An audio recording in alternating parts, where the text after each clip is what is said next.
Alam nyo bang may makabago na tayong teknolohiya pagdating sa pagtugon sa mga kalamidad?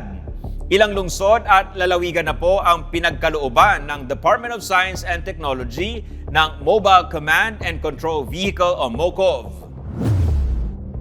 Nilikha ito ng Pinoy inventor na si Engineer Dennis Abella. Ang MOCOV ay isang state-of-the-art technology na magagamit sa pagpaplano, pagbibigay ng direktiba, pakikipag-ugnayan upang mabilis na makaresponde gamit ang mga makabagong kagamitan. May 10 technology features sa MOCOV na pinondohan ng DOST sa halagang 16 million pesos. Isang unit na 4x4 Japanese brand na pickup vehicle na may trailer.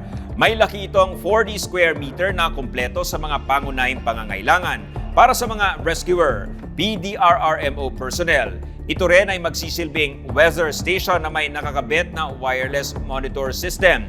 May quad-core drone remote control camera, satellite phone at iba pang makabagong communication and surveillance equipment. Mayroon ding portable boat para magamit sa rescue operation tuwing may baha.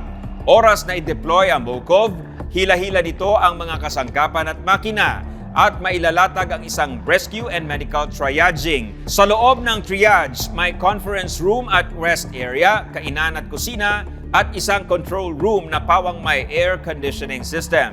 Sa labas ng triage, maitatayo ang dalang shower at portable toilet rooms. Kayang patakbuhin ang mga kagamitan ng solar power at wind generator system. Mayroon din itong backup power supply tulad ng generator set at inverter power system. Tinatawag din itong PDRRMO in the field dahil mabilis nang makatutugon sa pangangailangan ng ating mga kababayan. Dahil magsisilbi itong operation center na kayang dalhin saan man, anumang oras kailanganin sa mismong sentro ng sakuna at kalamidad.